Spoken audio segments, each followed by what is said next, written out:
إن الحمد لله نحمده ونستعينه ونعوذ بالله من شرور أنفسنا وسيئات أعمالنا من يهده الله فلا مضل له ومن يضلل فلا هادي له وأشهد أن لا إله إلا الله وحده لا شريك له وأشهد أن محمدا عبده ورسوله اللهم صل على محمد وعلى آل محمد وبارك على محمد وعلى آل محمد كما صليت وباركت على إبراهيم وعلى آل إبراهيم إنك حميد مجيد أما بعد فإن خير الحديث كتاب الله وخير الهدي هدي محمد صلى الله عليه وسلم وشر الأمور محدثاتها وكل محدثة بدعة وكل بدعة ضلالة وكل ضلالة في النار.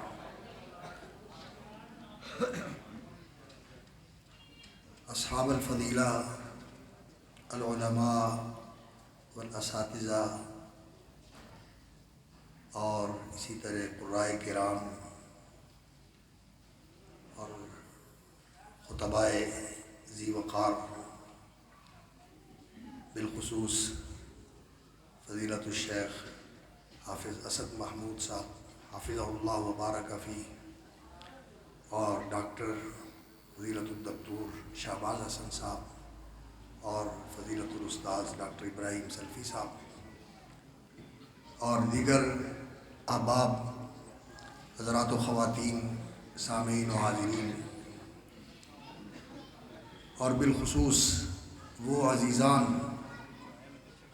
یہ ماشاءاللہ روشن چہرے جنہوں نے قرآن مجید کے حفظ کی سعادت حاصل کی ہے اور اپنے سینوں میں قرآن کا نور اتارا ہے، اللہ تعالیٰ انہیں سلامت رکھے، ان کو برکت دے اور انہیں صحیح معنوں میں حامل قرآن بنائے۔ عظمت قرآن سیمینار کے حوالے سے قرآن مجید کے متعلق میں عرض کرنا چاہوں گا کہ قرآن مجید کی عظمت خود قرآن مجید میں بیان ہوئی ہے۔ اللہ رب العزت نے فرمایا ہے وَلَقَدْ آتَيْنَاكَ سَبْعًا مِنَ الْمَثَانِي وَالْقُرْآنَ الْعَظِيمِ۔ وَلَقَدْ، اور یقیناً لام بھی قسمیہ ہے اور قد بھی تحقیق کے لیے ہے۔ بلا شبہ یقیناً ہم نے آتیناکا سبعا من المثانی، آپ کو عطا فرمائی ہیں سبعا من المثانی، 7 آیات، من المثانی دہرائی جانے والیوں میں سے۔ رسول اکرم صلی اللہ علیہ وسلم نے فرمایا یہ فاتحۃ الکتاب، یہ 7 دہرائی جانے والی آیتیں فاتحۃ الکتاب سورہ فاتحہ ہے۔ والقرآن العظیم، اور آپ کو قرآن عظیم عطا فرمایا۔ سورہ فاتحہ قرآن کا دیباچہ ہے اور ام القرآن ہے، یعنی پورے قرآن کا خلاصہ اور نچوڑ اس میں موجود ہے۔ والقرآن العظیم، اور آپ کو ہم نے یہ قرآن عظیم عطا فرمایا، عظمت والا قرآن۔ عظمت جو ہے یہ شان کے اعتبار سے، مقام و مرتبے کے اعتبار سے، اور معنی و مطالب کے اعتبار سے، اور جو اس کے اندر تعلیمات ہیں ان کے اعتبار سے، یہ سارے پہلو اس عظمت کے اندر آ جاتے ہیں۔ اور اس کے ساتھ یہ پہلو بھی اس میں موجود ہے کہ یہ اللہ کا کلام ہے، العلی العظیم، وہ رب تعالی شانہ جو کہ اعلیٰ، بالا، عرفہ، بلند اور بڑائی والا ہے، العلی العظیم، اور عظمتوں والا ہے۔ اس کی عظمت کی کوئی حد اور انتہا نہیں، عظیم ہر اعتبار سے۔ اللہ اکبر اللہ اکبر، اپنی ذات کے اعتبار سے یہ ساری کائنات اس کے مقابلے میں چھوٹی ہے۔ وہ آسمانوں کو اپنے دائیں ہاتھ میں لے لے گا، زمینوں کو اپنے دوسرے ہاتھ میں لے لے گا، اور اس کے دونوں ہاتھ ہی دائیں ہیں۔ کلتا یدیہ یمین، رسول کرم صلی اللہ علیہ وسلم نے فرمایا اللہ کے دونوں ہاتھ دایاں ہیں، لیکن جیسے ہمارے ہاتھ ہیں اس کا اس طرح کا ہاتھ نہیں ہے، اس کا ہاتھ اس کی شان کے جایاں ہے۔ جیسے اس کی ذات بے مثال ہے، اسی طرح اس کی یہ صفات ذاتیہ جو ہیں یہ بھی بے مثال ہیں۔ اس کا چہرہ، اس کا سننا، اس کا دیکھنا، اس کے ہاتھ، یہ ساری چیزیں بے مثال ہیں، اور ہم ان پر ایمان اور یقین رکھتے ہیں، کیونکہ اللہ رب العزت نے قرآن مجید میں بھی فرمایا بل یداہ مبسوطتان، کہ اس کے دونوں ہاتھ کھلے ہوئے، اس کے دونوں ہاتھ کھلے ہوئے، اللہ نے قرآن میں ذکر فرمایا۔ اور نبی صلی اللہ علیہ وسلم نے فرمایا کلتا یدیہ یمین، اس کے دونوں ہاتھ دائیں ہیں۔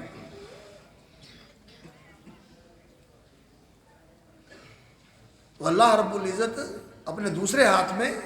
زمین لے لے گا، اللہ اکبر، اور اللہ رب العزت پہاڑوں کو اپنی انگلی پر رکھ لے گا۔ اللہ رب العزت کی عظمت کا کوئی کیا اندازہ کر سکتا ہے، اور اس کی قوت، اس کی قدرت اور اس کی طاقت، اللہ اکبر، کہ وہ چاہے تو ایک لمحے کے اندر اس کائنات کو ختم کر دے، ان یشاء یذھبکم، اگر چاہے تو میں ختم کر دے، ویأتی بخلق جدید، اور اسی لمحے میں اس جیسی اور کائنات پیدا کر دے، وہ ایسا عظمت والا ہے۔ یہ قرآن مجید اس کا کلام ہے، یہ اللہ کا کلام ہے۔ اللہ رب العزت نے اس سے تکلم فرمایا ہے بحرف و صوت، اور اہل سنت کا عقیدہ ہے کہ یہ حروف اور الفاظ بھی اللہ کے ہیں، اور اللہ رب العزت کی آواز سے جبریل امین نے سنا تھا، اللہ رب العزت کی آواز جبریل امین نے سنی تھی۔ لیکن جیسے میری آواز ہے، یا جیسے میرے منہ سے الفاظ ادا ہوتے ہیں، میں مخلوق ہوں، اور یہ سارا کچھ سلسلہ مخلوق کا ہے۔ اللہ رب العزت خالق ہے، غیر مخلوق ہے، تو اس کی ہر چیز غیر مخلوق ہے، اس کی آواز بھی غیر مخلوق ہے اور اس کے الفاظ بھی غیر مخلوق ہیں۔ لیکن ہمارا عقیدہ یہ ہے کہ قرآن مجید اللہ رب العزت کے، قرآن کے حروف بھی اللہ کے حروف ہیں، اور قرآن مجید اللہ کی آواز سے جبریل امین نے سنا، اور اس سے بڑھ کر عظمت اس میں کیا ہوگی کہ یہ اللہ کا کلام ہے۔ اور پھر یہ پہلی ساری کتابوں کا مجموعہ ہے، پہلے جتنی آسمانی کتابیں آئیں ان ساری آسمانی کتابوں کی تعلیمات اور ان کے اندر جو بشریت کی فلاح و بہبود اور دنیاوی اور اخروی سعادت و فلاح کے لیے ہدایات تھیں، وہ اللہ رب العزت نے قرآن مجید میں ساری جمع کر دی، سب اس میں جمع ہیں۔ اور جس ہستی پر یہ نازل ہوا ہے، جس ہستی پر یہ نازل ہوا ہے، وہ سید ولد آدم، آدم علیہ السلام کی ساری اولاد کے سردار ہیں، اور سارے نبیوں کے اللہ اکبر امام ہیں۔ دنیا میں بھی اللہ رب العزت نے بیت المقدس میں جب انبیاء کو جمع فرمایا تو رسول اکرم صلی اللہ علیہ وسلم کو جبریل امین نے ان کی امامت کے لیے آگے کر دیا، اور قیامت والے دن بھی رسول اکرم صلی اللہ علیہ وسلم نے فرمایا کہ آدم و من دونہ تحت لوائی یوم القیامہ، آدم علیہ السلام سے لے کر بعد میں آنے والے سارے کل قیامت کے دن میرے جھنڈے کے نیچے اور میرے پیچھے ہوں گے، اللہ کی بارگاہ میں سب سے آگے ہوں۔ تو رسول اکرم صلی اللہ علیہ وسلم خاتم الانبیاء والمرسلین اور سید الرسل بھی ہیں اور سید ولد آدم بھی ہیں، آدم کی اولاد کے بھی سردار ہیں اور انبیاء کے بھی سردار ہیں، اللہ اکبر۔ ان کے اوپر یہ قرآن نازل ہوا ہے، پہلی ساری کتابوں کا جامع، اس کا نام ہے الکتاب اور القرآن۔ قرآن کے اندر بھی جامعیت کا مفہوم ہے اور کتاب کے اندر بھی جامعیت کا مفہوم ہے۔ کتبہ کا معنی بھی جمع ہوتا ہے، جمع کرنا ہوتا ہے۔ کتیبہ کہتے ہیں اس لشکر کو جسے اکٹھا کر کے کسی محاذ کے اوپر روانہ کیا جاتا ہے، اسے کتیبہ کہتے ہیں، جمع کیا ہوا لشکر۔ اور قرأ، قرأ کا معنی بھی پڑھنا بھی ہوتا ہے اور جمع کرنا بھی ہوتا ہے۔ تو قرآن پڑھا بھی جاتا ہے اور جمع بھی کیا گیا ہے۔ اس میں اللہ رب العزت نے علوم جمع کر دیے ہیں، اور حقیقت یہ ہے کہ قرآن مجید کے اندر جو علوم و معارف اور جو حقائق و بصائر اللہ رب العزت نے جمع فرمائے ہیں، صحابہ کرام کے زمانے سے لوگ ان کا بیان کر رہے ہیں، اور ہر دور میں اور ہر زمانے میں علماء اس پر توجہ کرتے ہیں، اور قرآن کے حقائق و بصائر اور معارف اور قرآن کے علوم ان کو ظاہر کرنے کی کوشش کرتے ہیں۔ اور حقیقت یہ ہے کہ وہ رازی ہو، وہ کشاف والا زمخشری ہو، یا آلوسی ہو، یا ابن حیان ہو، یا ابن جریر طبری ہوں، یا ابن کثیر دمشقی ہوں،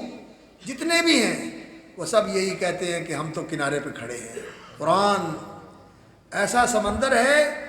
جو بے پایاں ہے، اس کی انتہا تک کوئی نہیں پہنچ سکتا، اس کی گہرائی تک کوئی نہیں پہنچ سکتا۔ اتنا عظیم، اتنی عظیم کتاب ہے۔ ہر ایک نے اس دور میں 30 سال سے زیادہ مدت لگا کر قرآن کی تفسیر لکھی ہے، تحریر و تنویر علامہ ابن عاشور رحمۃ اللہ علیہ نے، تو وہ بھی اس کا اعتراف کرتے ہیں کہ قرآن مجید کے معارف کا احاطہ نہیں کیا جا سکتا۔ اس کے اندر جو حقائق اور معانی ہیں، اور جو نکات اور لطائف ہیں، اور جو بصائر اللہ رب العزت نے اس کے اندر بیان فرمائے ہیں، وہ کسی بشر کی استطاعت میں نہیں ہے کہ وہ ان سب کا ادراک کر سکے۔ ہاں،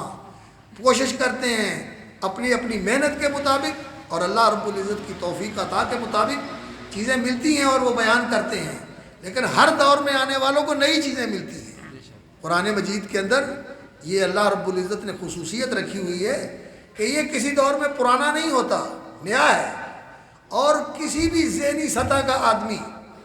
وہ فلسفی ہو، کوئی دانشور ہو، کوئی سائنٹسٹ ہو، کوئی ڈاکٹر ہو، کوئی فزکس کا ماہر ہو، کوئی کیمسٹری کا ماہر ہو، کوئی کسی بھی علم کا ماہر ہو، قرآن مجید کا طالب بن کے جب وہ پڑھنا شروع کرتا ہے تو اسے ایک نیا جہان معانی کا دکھائی دیتا ہے۔ یہ قرآن مجید کی عظمت ہے، عظمت ہے قرآن مجید کی، القرآن العظیم۔ اور دوسرا معنی اس کا یہ ہے، سبع من المثانی، آپ کو 7 مجموعے عطا فرمائے ہیں، من المثانی، ان صورتوں کے جو جوڑا جوڑا ہے، والقرآن العظیم، واو تفسیریہ ہے، یعنی قرآن عظیم آپ کو عطا فرمایا ہے، یعنی آپ کو قرآن عظیم عطا فرمایا ہے۔ تو قرآن مجید کی عظمت کا اللہ رب العزت نے قرآن مجید میں بیان فرمایا، اور پھر اللہ رب العزت نے یہ فرمایا کہ اتنی عظیم کتاب میرے حبیب مکرم آپ کو اللہ رب العزت نے عطا فرمائی ہے،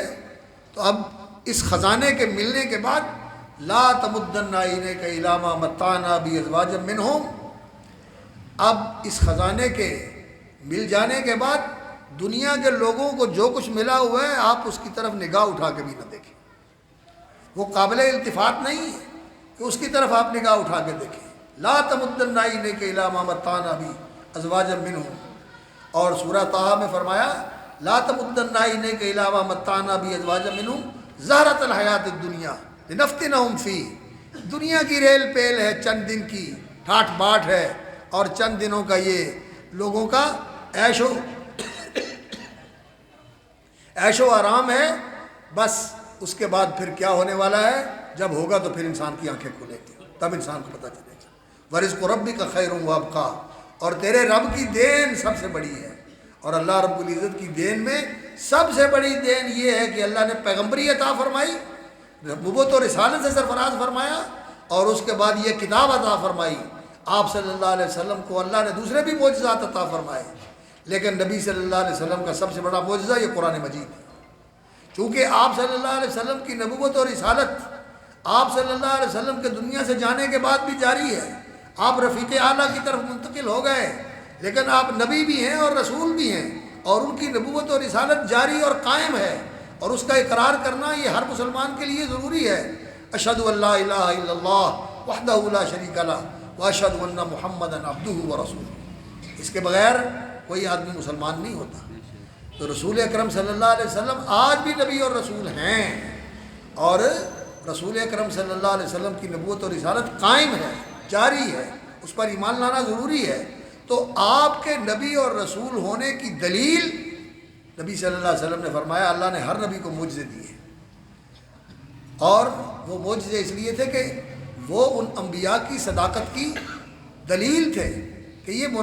مبعوث من اللہ ہے، اللہ کی طرف سے بھیجے گئے ہیں، اس لیے ان کو معجزات عطا کیے گئے جو اللہ رب العزت کی قدرت کاملہ اور اللہ رب العزت کی قوت قاہرہ کا مظہر ہوتے تھے۔ لیکن فرمایا اللہ نے مجھے جو معجزہ عطا فرمایا ہے وہ یہ کتاب ہے جس کی تلاوت کی جاتی ہے، اور اس کے بارے میں اللہ رب العزت نے قرآن مجید میں یہ فرمایا کہ یہ اللہ کا کلام ہے، اور تم کہتے ہو کہ ہم یقولون افطرا، کہ محمد صلی اللہ علیہ وسلم نے اسے اپنے پاس سے جوڑ لیا ہے۔ اللہ اکبر۔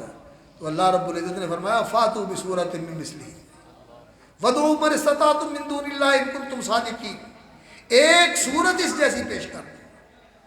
فلیاتوا بحدیث مثلہ، اس جیسی بات بنا کے لے آؤ۔ 10 صورتوں کا کہا، پھر ایک صورت کا کہا، اور پھر اللہ رب العزت نے فرمایا فَإِن لَمْ تَفْعَلُوا، آج تک تم نہیں کر سکے، وَلَن تَفْعَلُوا، اور کبھی بھی نہیں کر سکو گے، کبھی بھی نہیں کر سکو گے۔ فَإِن لَمْ تَفْعَلُوا وَلَن تَفْعَلُوا فَاتَّقُوا النَّارَ الَّتِي وَقُودُهَا النَّاسُ وَالْحِجَارَةُ، اور اللہ تعالیٰ تمہیں خبردار کر رہے ہیں کہ قرآن کا مقابلہ تو نہیں کر سکے اور نہ کبھی کر سکو گے، تو پھر اسے مان لو، جو قرآن کہتا ہے اسے قبول کر لو، اور محمد الرسول اللہ صلی اللہ علیہ وسلم کے حلقہ پہ گوشت بن جاؤ، اور آپ صلی اللہ علیہ وسلم کے نقش قدم کو اختیار کر لو۔ تو قرآن مجید رسول اکرم صلی اللہ علیہ وسلم کا معجزہ ہے، اور اس کے اندر تاثیر کیا ہے، اس کے اندر اللہ رب العزت نے کتنا اثر رکھا ہوا ہے اور کتنی پاور ہے اس کی، اس کا بھی اللہ نے قرآن مجید میں بیان فرمایا۔ اللہ رب العزت نے 2 مقامات پر اس کا ذکر فرمایا۔ ایک مقام پر فرمایا اللہ اکبر کہ لو انزلنا هذا القرآن على جبل لرأيته خاشعا متصدعا من خشية الله، لو انزلنا هذا القرآن على جبل،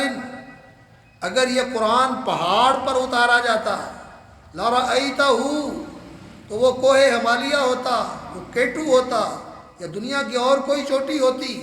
لرأيته خاشعا، آپ اس کو دیکھتے کہ وہ دب جاتا، پست ہو جاتا، اس کی بلندی پستی میں بدل جاتی، لرأيته خاشعا،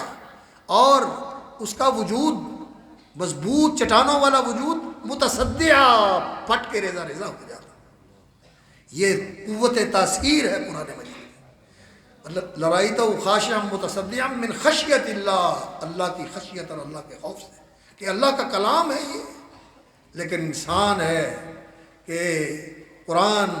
اس کے کانوں کے راستے سے اس کے دل پہ دستک دیتا ہے، لیکن یہ ٹس سے بس نہیں ہوتا۔ یہ قرآن اللہ کی کتاب ہے، اور اتنی پرتاثیر کتاب ہے کہ پہاڑ اس سے متاثر ہو جاتے ہیں۔ اور سورۃ الرعد میں فرمایا وَلَوْ أَنَّ قُرْآنًا سُيِّرَتْ بِهِ الْجِبَالُ، اور اگر یہ قرآن اس لیے ہوتا کہ پہاڑوں کو اپنی جگہ سے چلا دیا جائے، یہ پہاڑ جتنے اوپر ہوتے ہیں اس سے زیادہ زمین کے نیچے ہوتے ہیں۔ وَلَوْ أَنَّ قُرْآنًا سُيِّرَتْ بِهِ الْجِبَالُ أَوْ قُطِّعَتْ بِهِ الْأَرْضُ، یا اس زمین کو پھاڑ دیا جائے، أَوْ كُلِّمَ بِهِ الْمَوْتَى، یا مردوں کو زندہ کر کے ان سے کلام کی جانے کے لیے اس قرآن کو اتارا گیا ہوتا، تو یہ سب کچھ ہو جاتا۔ یہی قرآن تھا جس کے اندر یہ طاقت ہے کہ یہ پہاڑوں کو چلا سکے، زمین کو پھاڑ سکے اور مردوں کو زندہ کر سکے۔ لیکن اللہ نے اسے اس مقصد کے لیے نازل نہیں کیا، اسے نازل کیا ہے انسانوں کی ہدایت کے لیے، تیرے دل کو نرم کرنے کے لیے، اللہ اکبر، اور تیری زندگی کو سیدھا کرنے کے لیے، اور تجھے دونوں جہان کی سعادتوں سے بہرور کرنے کے لیے اللہ رب العزت نے اسے اس لیے نازل کیا۔ یہ کتاب انسانیت ہے، یہ انسانوں کی اصلاح و ہدایت کے لیے نازل ہوئی ہے۔ اس کا مقصد یہ ہے کہ انسان، یہ جو اللہ اکبر جانوروں کی صفات رکھنے والا انسان ہے اور فرشتوں کی ملکوتی صفات کا حامل ہے، اللہ رب العزت نے جانوروں والی صفات اس میں رکھی ہیں، کھانا پینا سونا اور تھکنا، یہ ساری چیزیں انسان کے ساتھ بھی ہیں جانوروں کے ساتھ بھی ہیں، لیکن اللہ رب العزت نے ان کے ساتھ انسان کے اندر کچھ ملکوتی قوتیں بھی رکھی ہوئی ہیں صفات رکھی ہوئی ہیں ایسی جو انسان کو فرشتوں کے ساتھ ملا دیتی ہیں۔ اللہ اکبر، اللہ سے محبت کرنا، اللہ رب العزت کا خوف رکھنا، اللہ رب العزت کی فرما برداری کرنا، اللہ کی رضا کو مطلوب و مقصود بنانا اور اللہ رب العزت کا قرب حاصل کرنے کی کوشش کرنا، یہ قوتیں بھی اللہ رب العزت نے انسان کے اندر رکھی ہوئی ہیں، لیکن یہ بالقوہ ہیں، یہ ایسی ہیں کہ انسان کے اندر بالقوہ موجود ہیں، لیکن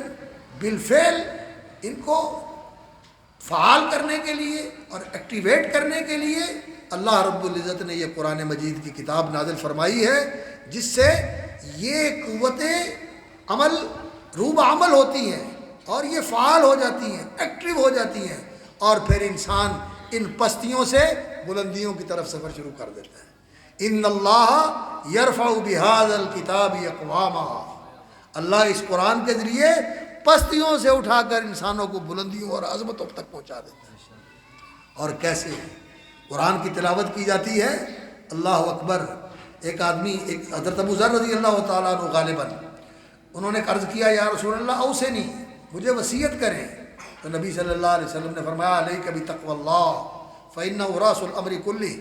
اللہ کا تقوی اختیار کرو، یہ سب سے چوٹی کا عمل ہے، سب سے سرے کا کام ہے کہ اللہ کا تقوی شعار بندہ بن جاؤ، اس لیے کہ تقوی کامیابیوں کا راستہ ہے،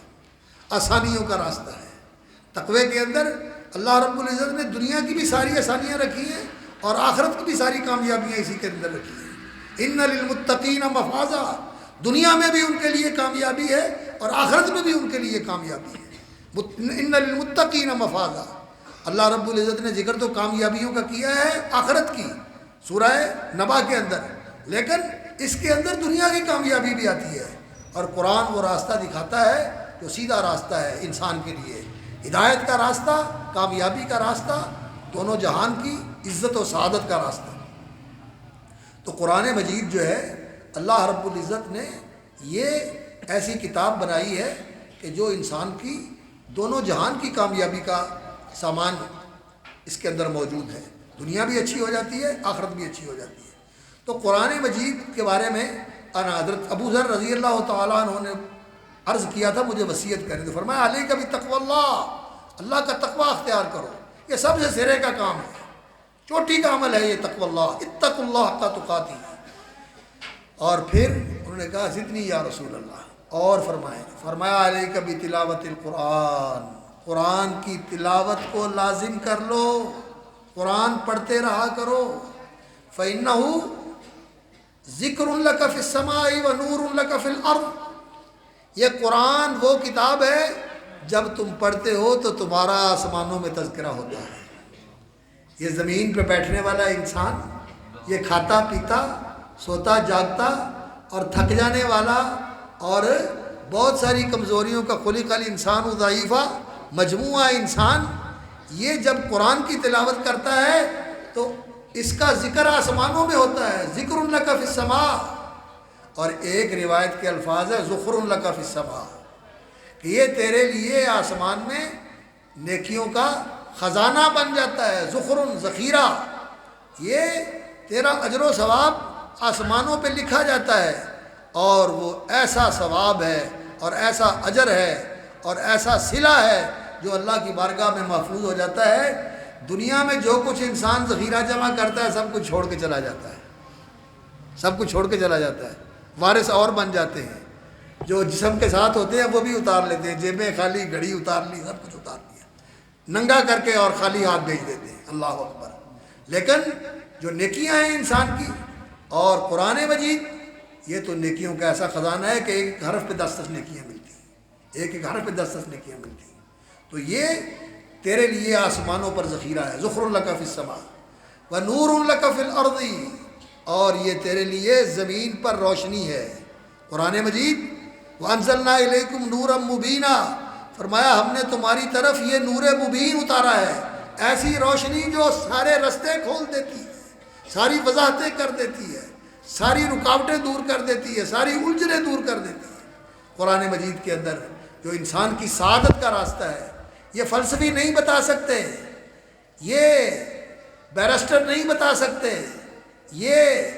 حکیم اور دانشور نہیں بتا سکتے، یہ اللہ رب العزت نے بتایا ہے کہ انسان تیری سعادت کس میں ہے۔ جتنے بھی انسان تجربے کرتا ہے یہ سارے اندھیرے کے سفر ہیں۔ اللہ رب العزت نے قرآن مجید کو ایسی کتاب بنایا ہے، قد جاءکم من اللہ نور و کتاب مبین، اللہ کے طرف سے تمہارے پاس یقیناً آ گیا ہے، قد جاءکم من اللہ نور، روشنی، و کتاب مبین، اور ایسی کتاب جو ہر چیز کا بیان ہے۔ اللہ نے فرمایا وَأَنزَلْنَا عَلَيْكَ الْكِتَابَ تِبْيَانًا لِكُلِّ شَيْءٍ، ہم نے آپ پر یہ قرآن اتارا ہے جس نے دین کی اور انسان کی فلاح و بہبود کی ہر چیز کھول کے رکھ دی، تِبْيَانًا لِكُلِّ شَيْءٍ، اور نبی صلی اللہ علیہ وسلم کو اس کا مبین بنا کر، اس کا بیان کرنے والا بنا کر، مبین بنا کر محمد الرسول اللہ صلی اللہ علیہ وسلم کو اللہ رب العزت نے بھیجا اور فرمایا وَأَنزَلْنَا إِلَيْكَ الذِّكْرَ لِتُبَيِّنَ لِلنَّاسِ، ہم نے یہ ذکر آپ پر نازل کیا تاکہ آپ اس کو لوگوں کے لیے واضح فرما دیں۔ قرآن بھی بیان کرتا ہے اور نبی صلی اللہ علیہ وسلم نے اس کو اور زیادہ بیان کر دیا۔ قرآن نے اصول اور کلیات بیان کیے ہیں اور نبی صلی اللہ علیہ وسلم نے اس کی تفصیلات اور جزیات بیان فرما دی ہیں، اور یہ دونوں مل کر اب انسان کی رہنمائی کے لیے، ہر میدان میں رہنمائی کے لیے، کوئی بھی میدان ہو، وہ سیاست و حکومت کا ہو، وہ قانون اور عدالت کا ہو، وہ معیشت و تجارت کا ہو، وہ دنیا کے کسی بھی سلسلے کے اندر ہو، وہ معاشرت اور خانگی اور معاشرتی زندگی کے متعلق ہو، ہر چیز کے اصول اور کلیات اللہ رب العزت نے قرآن مجید میں بیان کر دی ہے۔ اور قرآن مجید جو ہے یہ انسان کی اس راستے کی طرف رہنمائی کرتا ہے جو انسان کو بغیر کسی مشکل کے، بلا کھٹک، سیدھا منزل مقصود تک پہنچا دیتا ہے۔ ان ھذا القرآن یہدی للتی ہی اقوم، تو یہ کتاب ایسی ہے کہ جس کے ذریعے اللہ لوگوں کے ذکر کو اونچا کرتا ہے اور انہیں اونچے مقام عطا فرماتا ہے کہ ان کا ذکر آسمانوں پر ہوتا ہے۔ یرفع بہذا الکتاب اقواما ویضع بہ آخرین، اور جو اسے منہ موڑتے ہیں، جو اسے بے رخی برتتے ہیں، جو اس کی قدر نہیں کرتے، جو اس کی طرف توجہ نہیں کرتے، ان کو اللہ رب العزت پستیوں میں ڈال دیتا ہے۔ وہ دنیا میں پستیوں سے پستیوں کی طرف جاتے ہیں، انحطاط اور زوال کا شکار ہوتے ہیں اور روح بزوال رہتے ہیں، وہ ہمیشہ نیچے ہی نیچے چلے جاتے ہیں۔ وہ اقبال نے کہا ہے نا کہ وہ دنیا میں معزز تھے مسلمان ہو کر، اور ہم خوار ہوئے تارک قرآن ہو کر۔ آج ہماری زندگیوں میں قرآن نہیں ہے، اور جیسے قرآن کی قدر کرنی چاہیے ہم اس طرح نہیں کرتے، اور جیسے قرآن کے قاریوں کی اور قرآن کے خادموں کی قدر کرنی چاہیے ہم نہیں کرتے، ہم اس میں کوتاہی کرتے ہیں اور جو حق ہے وہ پوری طرح ادا نہیں کرتے، اس لیے ہم پریشان ہیں اور ہماری عزت جو ہے وہ کھو گئی اور ہم بے قدرے اور بے قیمت ہو گئے، بے قدرے اور بے قیمت ہو گئے۔ اس لیے ہمیں قرآن کی طرف رجوع ہونے کی ضرورت ہے، قرآن کی طرف لوٹنے اور پلٹنے کی ضرورت ہے۔ اللہ رب العزت میری فتحوں سے سرفراز فرما دے گا۔ اور اللہ رب العزت نے قرآن مجید کے بارے میں فرمایا انہ لقرآن کریم، یہ بڑی شان والا قرآن ہے۔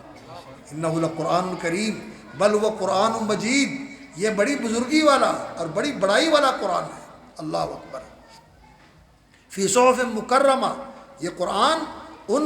صحیفوں کے اندر لکھا ہوا ہے جو بڑی عزت والے صحیفے ہیں۔ تو عظمت قرآن نے بیان کی ہے، اور جو تاریخ ہے وہ بھی اس بات کی تائید اور تصدیق کرتی ہے، گواہی دیتی ہے کہ واقعتاً جن لوگوں نے قرآن کو اپنایا اور جو قرآن کو سینے سے لگایا اور قرآن کے مطابق اپنے آپ کو بدل لیا، اللہ رب العزت نے انہیں پستیوں سے اٹھا کے بلندیوں تک پہنچا دیا۔ صحابہ کرام رضوان اللہ علیہم اجمعین، تابعین، اتباع التابعین، تبع الاتباع، امت مسلمہ کے قرون الخیر کے لوگ، بیچارے عرب پسماندہ ترین لوگ تھے، انہوں نے جب قرآن لیا اور قرآن پڑھا اور پھر قرآن کے مطابق بدلتے گئے، جیسے قرآن کا حکم آیا ویسے ہی وہ اس پہ عمل پیرا ہو گئے۔ وہ کہتے ہیں کہ ہم لوگوں کا طریقہ، ابو عبد الرحمن سلمی نقل کرتے ہیں، کہتے ہیں ہمیں جن صحابہ نے قرآن پڑھایا وہ حضرت علی کے، حضرت عثمان کے، حضرت زید بن ثابت کے، ابی بن کعب کے، ان سب کے شاگرد تھے، ان سب کے شاگرد تھے حضرت ابو عبد الرحمن عبداللہ ابن حبیب السلمی رحمۃ اللہ علیہ، بہت بڑے جلیل القدر تابعی ہیں۔ تو وہ کہتے ہیں کہ ہمیں انہوں نے بتایا کہ ہم 10 آیتیں پڑھتے تھے اور ان 10 آیتوں کا علم اور عمل دونوں سیکھتے تھے، اور جب تک عمل نہیں کرتے تھے آگے نہیں بڑھتے تھے۔ وہ قرآن پر عمل کرتے تھے، تو اللہ رب العزت نے انہیں کہاں سے اٹھا کے کہاں پہنچا دیا۔ اور جب سے مسلمانوں نے قرآن سے منہ موڑا ہے تو مسلمان روب زوال ہیں۔ آج ان کی حیثیت وہ ہے جو نبی صلی اللہ علیہ وسلم نے فرمایا تھا کہ غصہ ان کا غصہ السیل، سیلاب کے اوپر بہنے والے خس و خاشاک کی مانند ہو جائیں گے، کوڑے کرکٹ کی مانند ہو جائیں گے جن کی کوئی قیمت ہی نہیں ہے، اور ہوا جو ہے اسے اٹھا کے پٹک کے کناروں پہ پھینک دیتی ہے اور لوگ پاؤں کے نیچے ڈال کے ان کو بسل کے رکھ دیتے ہیں۔ یہ حیثیت ہو گئی ہے۔ تو بھائیو، قرآن کی قدر کیجیے۔ اور قرآن کی قدر کیسے ہوتی ہے؟ اس کو پڑھیں، اس کو سمجھیں، اس کو پڑھیں، صحیح طریقے سے پڑھیں۔ اس کا حق ہے کہ اللہ کا کلام ہے، احسن الکلام کلام اللہ۔ نبی صلی اللہ علیہ وسلم کے ہر خطبے میں یہ ہوتا تھا کہ اللہ کا کلام سب سے خوبصورت کلام ہے، تو اس کو صحیح طریقے سے پڑھیں، تجوید کے ساتھ پڑھنے کا اہتمام کرنا چاہیے، اور پھر اس کا تلفظ صحیح کرنا چاہیے، اس لیے کہ عربی زبان میں لفظ کے بدلنے سے معنی بدل جاتا ہے، لفظ بدل جاتا ہے۔ محمد یہ رسول اکرم صلی اللہ علیہ وسلم کا اسم گرامی ہے، صلی اللہ علیہ وسلم۔ اس کا معنی ہے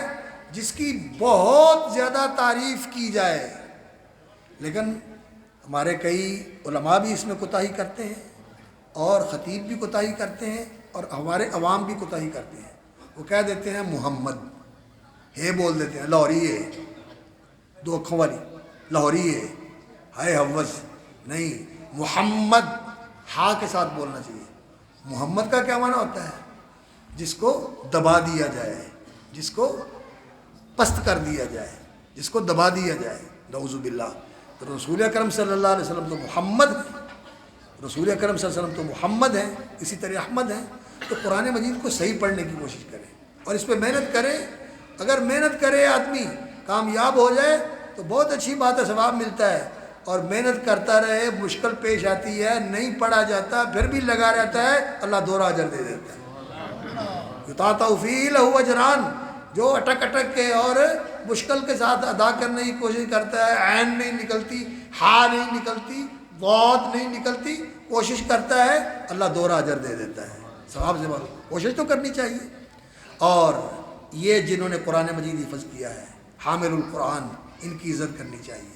رسول اللہ صلی اللہ علیہ وسلم کا فرمان ہے، ان من اجلال اللہ، اللہ کے جلال اور اس کی عظمت اور اس کی بڑائی اور کبریائی کا تقاضا یہ ہے کہ اکرام ذی شیبۃ المسلم، اس مسلمان کی عزت کی جائے فرما برداری کے اندر، جس کے اللہ کی اطاعت گزاری کے اندر اور تقوی شعاری کے اندر بال سفید ہو گئے، اس کی عزت کرنی چاہیے۔ عمر رسیدہ کی عزت کرنی چاہیے۔ ذی السلطان المقسط، اور وہ حکمران جو عدل کرنے والا ہو، اس کی عزت کرنی چاہیے۔ اور وہ حکمران وہی عدل کرنے والا ہے جو شریعت کے اصولوں کے مطابق فیصلے کرتا ہے۔ عدل دین نے قائم کیا ہے، شریعت نے قائم کیا ہے، اور اگر دین و شریعت کا نظام آئے گا تو تب ہی عدل قائم ہوگا، وگرنہ نہ کوئی تحریک انصاف عدل کر سکتی ہے، اور نہ کوئی جسٹس اور نہ کوئی عدالت جو ہے وہ عدل کر سکتا ہے۔ یقین جانیے دنیا کے اندر ظلم بڑھے گا اور ہوتا ہے، کیونکہ اللہ کا قانون نہیں ہے۔ اللہ کا قانون ہوگا تو تبھی عدل ہوگا۔ تو ذی السلطان المقسط، ایسا حکمران اقتدار والا جو عدل کرنے والا ہے۔ وہ حامل القرآن، اور یہ حامل قرآن جو بیٹھے ہوئے ہیں ان کی عزت کریں۔ اور آپ بھی بیٹا سن لو، نبی صلی اللہ علیہ وسلم کا فرمان ہے، غیر الغالی فیہ ولا الجافی عنہ، نہ تو قرآن سے آگے بڑھنا ہے کہ انسان عبادت کے ذوق اور شوق میں کہے کہ میں اس سے بڑھ کر کروں گا جو قرآن نے کہا ہے، نہیں، قرآن کے پیچھے پیچھے چلنا ہے۔ اتلو ما اوحی الیک من ربک، جو اللہ کی طرف سے وحی ہوا ہے اس کے پیچھے پیچھے چلو، اس کے آگے نہیں ہونا، اس کے پیچھے پیچھے چلنا ہے۔ یتلونہ حق تلاوتہ کا معنی کیا ہے؟ عبداللہ ابن عباس رضی اللہ تعالیٰ عنہ فرماتے ہیں، یتبعونہ حق اتباعہ، اس کی پیروی کرتے ہیں جیسے پیروی کرنے کا حق ہے، اس کے پیچھے چلتے ہیں جیسے پیچھے چلنے کا حق ہے۔ تو غیر الغالی فی، غلو بھی نہیں کرنا، ولا الجافی عنہ، اور قرآن سے بے وفائی بھی نہیں کرنا۔ بے وفائی کیا ہے؟ پڑھ کے چھوڑ دے، یاد کر کے بلا دے، اور قرآن سینے میں ہے اور زبان پہ گالیاں ہوں۔ قرآن سینے میں ہے اور انسان نماز نہ پڑھے، قرآن سینے میں ہے اور انسان دنیا داری میں پڑ جائے، قرآن کے احکام کو بھول جائے۔ بے وفائی نہیں کرنی، قرآن سے جفا نہیں کرنی، قرآن سے وفا کرنی ہے۔ تو پھر ان کی عزت کریں، اور ان کا احترام کریں کہ ان کے سینے میں اللہ کا کلام ہے، اور اللہ رب العزت ان کی عزت کرے گا، اللہ ان کی شان بڑھائے گا۔ قیامت والے دن رسول اکرم صلی اللہ علیہ وسلم کی حدیث ہے کہ جس دن قرآن کا حافظ قاری اپنی قبر سے باہر نکلے گا تو وہ حشر کے میدان کی طرف بڑھ رہا ہوگا، تو آگے سے ایک شخص اس طرح اس کے سامنے آئے گا جیسے اس کا رنگ اڑا ہوا ہے اس کا بھی رنگ فق اڑا ہوا ہوگا، شاہب اللون، بدلا ہوا رنگ، جیسے دھوپ میں چلنے سے، سفر کی وجہ سے، تھکاوٹ کی وجہ سے آدمی کا چہرہ اتر جاتا ہے اور رنگ متغیر ہو جاتا ہے۔ تو وہ اس کو کہے گا قبر سے نکلنے والے کو کہ تو مجھے پہچانتا ہے؟ تو کہے گا میں تو نہیں پہچانتا۔ تو کہے گا انا صاحبک القرآن، میں تیرا ساتھی قرآن ہوں، میں تیرا ساتھی قرآن ہوں، اور اس کا ہاتھ پکڑ لے گا، اور اس کا ہاتھ پکڑ لے گا، اور ہاتھ پکڑ کے اللہ کی بارگاہ میں لے جائے گا، اور کہے گا یا اللہ یہ میرا ساتھی اور میں تیرا کلام، یہ میرا ساتھی اور میں تیرا کلام۔ اللہ اکبر۔ اللہ رب العزت جو ہمارا قرآن پڑھنا اور قرآن پر عمل کرنا ہے اس کو مجسد کر دے گا، اس کو جسم مل جائے گا، اس کو اللہ وجود بخش دے گا۔ اب بھی وجود ہے لیکن اس دن یہ ایسا وجود ہوگا کہ دوست بن کے آ جائے گا۔ جیسے حدیث میں آتا ہے نا کہ جب انسان مومن آدمی قبر میں جاتا ہے تو سارے اس کو دفن کر کے مٹی ڈال کے واپس آ جاتے ہیں، اور ان کے واپس آنے کے قدموں کی آہٹ بھی وہ سن رہا ہوتا ہے کہ ان چھٹ کے جا رہے ہیں، اب مجھے رخصت کر کے الوداع کر کے مٹی ڈال کے جا رہے ہیں۔ آہا، تو فرمایا اس وقت اس کے پاس ایک بڑا ہی خوش شکل اس کا ایک مصاحب آ جاتا ہے، ساتھی آ جاتا ہے، تو وہ اس کو دیکھ کے کہتا ہے ماشاء اللہ وجہک الذی یبشر بخیر، تیرا چہرہ بڑی خوشی کی بشارت دے رہا ہے، تم کون ہو؟ تو وہ کہہ رہے گا انا عملک الصالح، میں تیرا نیک عمل ہوں۔ اللہ نیک عمل کو وجود بخش دے گا، قرآن کو وجود بخش دے گا۔ تو قرآن مجید اس کا ہاتھ پکڑ کے اللہ کی بارگاہ میں لے جائے گا، اور وہاں جا کر وہ اللہ کے سامنے عرض کرے گا یا اللہ اس کی عزت کیجئے، اس کو رفعت دیجئے، تو اللہ رب العزت اس کی تاج پوشی فرمائیں گے، اور قرآن کہے گا مزید عزت دے، اس کی خلق پوشی ہوگی۔ قرآن کہے گا اللہ اس کو مزید عزت دے، اس کے ہاتھ میں جنت کا پروانہ دیا جائے گا، اور دوسرے ہاتھ میں ہمیشگی کا سرٹیفکیٹ دیا جائے گا کہ یہ جنت تیرے نام الاٹ ہے، جا جنت میں جا کے ڈیرے ڈال، اور یہ ہمیشہ ہمیشہ کے لیے تیرے واسطے ہے، کبھی تو اسے چھینی نہیں جائے گا، کبھی یہاں سے نکلنا نہیں ہے۔ قرآن بڑی عظیم کتاب ہے، اس کی قدر کیجئے، اور قرآن والوں کی قدر کیجئے، اور قرآن والے جو ادارے ہیں جو قرآن کی تعلیم دے رہے ہیں، قرآن کی خدمت کر رہے ہیں، ان کی قدر کیجئے۔ قرآن مجید، اللہ اکبر، یہ رسول اکرم صلی اللہ علیہ وسلم جو قرآن سیکھنے والے صحابہ کرام تھے ان کو اس زمانے میں قراء کہا جاتا تھا۔ جو رسول اکرم صلی اللہ علیہ وسلم کے شاگرد تھے انہیں حفاظ نہیں کہا جاتا تھا، انہیں قاری اور قراء کہا جاتا تھا، اس لیے کہ وہ قرآن کی قراءت بھی کرتے تھے اور علم کو جمع بھی کرتے تھے، وہ حدیث اور قرآن دونوں جمع کرتے تھے، تو انہیں قاری کہا جاتا تھا۔ اور الحمدللہ آج بڑی خوشی کی بات ہے کہ ہمارے مسلک اہل حدیث کے ادارے کلیت القرآن، دینی تعلیم بھی پوری دی جاتی ہے،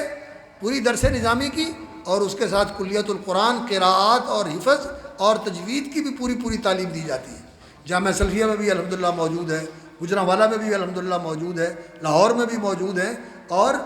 کلیت القرآن قاری ابراہیم صاحب اللہ تعالیٰ ان کی زندگی میں برکت فرمائے، اور قاری شعیب صاحب انہوں نے پھول نگر میں الحمدللہ بہت ہی عظیم الشان ادارہ بنایا ہوا ہے، چوک دالگرہ میں بھی الحمدللہ موجود ہے۔ تو الحمدللہ یہ ادارے موجود ہیں جہاں قرآن کے قاری، قرآن کے مجود اور قرآن کے حافظ اور ضابط الحمدللہ یہ تیار ہو رہے ہیں، اور قرآن کے سارے علوم پڑھنے والے اور اس کے ساتھ دینی علوم بھی پڑھنے والے، تو ان کی عزت کرنی چاہیے۔ تو نبی صلی اللہ علیہ وسلم ان کا خیال کرتے تھے، ان کا خیال کرتے تھے، کھانے پینے کا خیال کرتے تھے، ان کی آرامداری کا خیال کرتے تھے۔ جانتے ہیں جب سیدہ فاطمہ خاتون جنت رضی اللہ تعالی عنہ آئی تھی اور یہ طلب لے کے آئی تھی کہ مجھے کوئی خادمہ دے دی جائے، تو نبی صلی اللہ علیہ وسلم سے ملاقات نہیں ہوئی، تو ام المومنین عائشہ صدیقہ رضی اللہ تعالی عنہ کے ساتھ ذکر کر کے واپس چلی گئی۔ تو اللہ کے رسول گھر میں گئے اور دونوں لیٹے ہوئے تھے، حضرت فاطمہ بھی اور حضرت علی بھی، تو نبی صلی اللہ علیہ وسلم درمیان میں بیٹھ گئے، تو پوچھا بیٹی تم آئی تھی کس لیے؟ مجھے پتہ چلا کہ تم خادم لینے کے لیے آئی تھی۔ بیٹا میں اصحاب صفا کو چھوڑ کر تمہیں خادم کہاں سے دے دوں؟ یہ صفا والے ہیں، پہلے ان کی ضرورتیں پوری کرنی ہیں، پہلے ان کی ضرورتیں اور ان کی کفالت کرنی ہے، ان کی ضرورت پوری کرنی ہے، میں تمہیں وہ خزانہ دے جاتا ہوں جو تمہارے لیے خادم سے بہتر ہے۔ تو نبی صلی اللہ علیہ وسلم نے انہیں تسبیحات فاطمہ، سبحان اللہ الحمد للہ واللہ اکبر، اللہ اکبر 34 بار اور باقی سبحان اللہ اور الحمد للہ 33 بار، یہ ان کو سکھایا۔ اور علماء یہ کہتے ہیں کہ جو آدمی یہ پڑھتا ہے سونے کے وقت انشاءاللہ اللہ تعالیٰ اس کے لیے آسانیاں فرما دیتا ہے، اللہ اس کے لیے آسانیاں فرما دیتا ہے۔ تو ان کی قدر کرنی چاہیے، ان کی ضرورتوں کا خیال کرنا چاہیے اور ان اداروں کی آبیاری کرنی چاہیے۔ اور الحمدللہ جب یہ مسجد بنی تھی تو اس وقت بھی مجھے یہاں آنے کا موقع ملا تھا، افتتاحی خطبہ اللہ نے توفیق عطا فرمائی تھی، میں نے دیا تھا، چھوٹی سی مسجد تھی، اللہ نے اس کو وسعت دی۔ اللہ تعالیٰ ڈاکٹر صاحب کو مزید توفیق عطا فرمائے، مزید برکت عطا فرمائے، اللہ رب العزت ان کی مدد فرمائے۔ انہوں نے بہت بڑا ہمت و عزیمت والا قدم اٹھایا اور یہ ساتھ والا پلاٹ بھی لے لیا اور یہ گلی کی مسجد کو سڑک تک لے گئے۔ تو اب میرے بھائیوں ہمارا یہ فرض بنتا ہے کہ ہم ان کے دست و بازو بنیں اور انہیں پریشان نہ ہونے دیں اور اپنے خزانوں کا منہ کھول دیں اور مسجد پر خرچ کرنا، مدرسے پر خرچ کرنا، قرآن کا مقرأ جہاں قرآن کی تلاوت کی جاتی ہے اور قرآن کی قرأت کی تعلیم دی جاتی ہے اس کے اوپر خرچ کرنا، یہ اللہ کو قرض دینا ہے، یہ اللہ کو قرض دینا ہے۔ اور اللہ قرآن میں کہتے ہیں من ذا الذی یقرض اللہ قرضا حسنا، کون ہے جو اللہ کو قرض حسن دے، اللہ کو قرض حسن دے۔ دین پر خرچ کرنا، علم پر خرچ کرنا، علماء پر خرچ کرنا، قرآن کی تعلیم پر خرچ کرنا، حدیث کی تعلیم پر خرچ کرنا، مسجد پر خرچ کرنا، مدرسے پر خرچ کرنا، دین کی حفاظت۔ دین کی حفاظت کس سے ہوتی ہے؟ ان مدارس اور مساجد کے ساتھ ہوتی ہے۔ دین کی تعلیم کہاں سے ملتی ہے؟ ان مساجد اور مدارس سے ملتی ہے۔ آپ مسجد میں آتے ہیں، اللہ کا قرآن سن کے جاتے ہیں، حدیث کا درس سن کے جاتے ہیں، دین کی تعلیم لے کے جاتے ہیں خطبے کے اندر، تو دین اس مسجد اور مدرسے کے ساتھ زندہ ہے۔ رسول اکرم صلی اللہ علیہ وسلم مکہ مکرمہ میں تھے تو ارقم ابن ابی ارقم کے گھر میں مدرسہ تھا اور بیت اللہ مسجد تھی، اور مسجد جب مدینہ منورہ تشریف لے گئے تو مسجد نبوی بنائی اور اس کے ساتھ صفہ بنایا، مسجد کے اندر مدرسہ بنایا، اور ساری مسجد ہی مدرسہ تھی رسول اکرم صلی اللہ علیہ وسلم کا۔ اور آپ صلی اللہ علیہ وسلم نے اپنے آپ کو معلم بتایا۔ قرآن نے بھی فرمایا وَيُعَلِّمُهُمُ الْكِتَابَ وَالْحِكْمَةَ کہ لوگوں کو اپنے ساتھیوں کو کتاب و حکمت یعنی قرآن و سنت کی تعلیم دیتے ہیں۔ تو نبی صلی اللہ علیہ وسلم نے فرمایا بُعِثْتُ مُعَلِّمًا، اللہ رب العزت نے مجھے معلم بنا کر بھیجا ہے۔ کس کا معلم؟ قرآن اور حدیث کا معلم، کتاب و حکمت کا معلم بنا کر بھیجا ہے۔ تو یہ تعلیم کے سلسلے جو ہیں یہ ان پر خرچ کرنا یہ اللہ کو قرض حسن دینا ہے۔ اور اللہ نے فرمایا میں قرض اس لیے نہیں مانگتا کہ میرے پاس ہے نہیں یا میں کر نہیں سکتا۔ اللہ رب العزت آسمان سے اتار دے، اللہ رب العزت زمین سے پیدا کر دے، وہ کر سکتا ہے، قادر ہے، اس کے لیے کوئی مشکل نہیں ہے کہ وہ زمین سے بلڈنگ کھڑی کر دے، عثمان سے بڑی بنائی بلڈنگ اتار دے۔ لیکن اللہ رب العزت تمہیں کہتا ہے کہ تم کرو تاکہ میں تمہارے لیے جنت میں بنا دوں، اور یہ جو تم خرچ کرو گے فَيُضَاعِفَهُ لَهُ أَضْعَافًا كَثِيرًا، اللہ رب العزت اس کو بہت بڑھا کے تمہیں واپس کرے گا۔ تم ہزاروں لاکھوں خرچ کرو گے اور وہ بے حد و حساب تمہیں دے گا، اللہ تعالیٰ بے حد و حساب دے گا، گنتیاں ختم ہو جائیں گی جتنا اللہ رب العزت عطا کرے گا۔ اور آپ جو ہے ایک مصلی بناتے ہیں، ایک مصلی ڈاکٹر صاحب نے لکھا ہوا ہے کہ 1 لاکھ روپے کا ایک مصلی تیار ہوتا ہے مسجد کا، ایک مصلی۔ تو ڈاکٹر صاحب کتنے فٹ مربع ہوگا یہ؟ میرا خیال ہے 1.5-2 فٹ اور 3 فٹ لمبا، 3.5 فٹ، 4 فٹ بائی 2 فٹ یہ ہے۔ اور نبی صلی اللہ علیہ وسلم نے فرمایا ہے کہ جو آدمی اتنی سی بھی جگہ کے اوپر مسجد بنا دیتا ہے، موضع قطعۃ مفحص قطعۃ، جیسے ایک بھٹ تیتر، وہ تیتر جنگلی تیتر جو جھاڑیوں کے جھنڈ میں اپنے انڈے سینے کے لیے اور بچے نکالنے کے لیے انڈے دیتا ہے اور وہاں جگہ بنا دیتا ہے بیٹھنے کے لیے، وہ کتنی جگہ ہوتی ہے؟ علماء نے لکھا ہے کہ بالشت پر، یعنی آدھا فٹ کے برابر، آدھا فٹ مربع جگہ جو اتنی جگہ بھی مسجد بنا دیتا ہے اللہ تعالیٰ اس کے لیے بھی جنت میں گھر بنا دیتا ہے۔ تو بھائیوں یہ بہت بہت سستا سودا ہے جنت میں گھر بنانے کا۔ ایک مصلح، اور اللہ نے جس کو وسعت دی ہوئی ہے، جس کو اللہ نے کروڑوں اور اربوں دیے ہوئے ہیں، وہ تو آ کے کہے چپکے سے کہ ڈاکٹر صاحب فکر نہ کریں، آپ انشاءاللہ العزیز آپ جو قرضہ ہے وہ بھی ادا کر دیں، اور آگے بھی جتنے پروگرام ہیں انشاءاللہ العزیز میں اس میں آپ کے ساتھ ہوں، آپ کے ساتھ ہوں۔ تو جو اللہ رب العزت کے دین کے کام کرتا ہے اللہ رب العزت اس کے سارے کاموں میں برکت دے دیتا ہے، یقین جانیے۔ یہ جن لوگوں نے آزمایا ہے کہ اللہ کو قرضہ دیا ہے اور اللہ کو اپنے کاروبار میں ساتھی بنایا ہے، اللہ رب العزت نے ان کو بڑی برکت دی ہے۔ میرے کئی دوست ایسے ہیں جو کہتے ہیں اسی اللہ دی پتی رکھی اپنے کام میں اللہ دی پتی رکھی 10% کڈی دا تے اللہ دے نام دا کر دے دا، کوئی کہتا جی میں جانا 20% کرنا اللہ دے نام دا کر دے دا۔ تو اپنے کاروبار میں اللہ کے لیے رکھیں، اللہ رب العزت بڑی برکت دیتا ہے۔ اور اس مدرسے کی توسیع کے لیے، اور خاص طور پر اس کے قرض کی ادائیگی کے لیے، اور اس مسجد کی توسیع کے لیے، اور بچیوں کا مدرسہ ہے، اور یہ محمدیہ قرآن کالج ہے، محمدیہ قرآن کالج ہے جہاں ماشاءاللہ بچوں کی تربیت بھی کی جاتی ہے، انہیں حفظ بھی کرایا جاتا ہے، اور ان کا عقیدہ بھی درست کیا جاتا ہے، اخلاقی تربیت بھی کی جاتی ہے، نماز اور دعاؤں کا ترجمہ بھی سکھایا جاتا ہے۔ اور انشاءاللہ العزیز میں دوستوں کو توجہ دلاتا ہوں کہ قرآن مجید کا ترجمہ بھی شروع کروا دیں، یہ بھی یاد کرنا شروع کر دیں، اور بچوں نے بعض جگہ کیا بھی ہے۔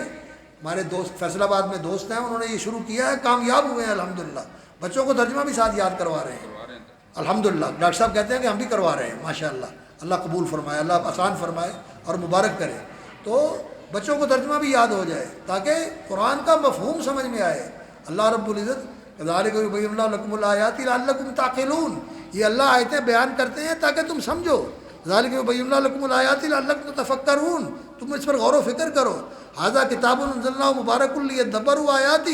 اس پر تدبر کریں، اس پر غور و فکر کریں، اس لیے قرآن اتارا گیا ہے۔ تو ترجمے کے ساتھ سمجھ کے قرآن کی تلاوت کرنی چاہیے۔ تو انشاءاللہ العزیز ایک منصوبہ مکمل ہوگا، اور خوش نصیب ہیں وہ لوگ جو اس میں حصے دار بن جائیں، جو اس میں شریک ہو جائیں۔ تو اللہ رب العزت کے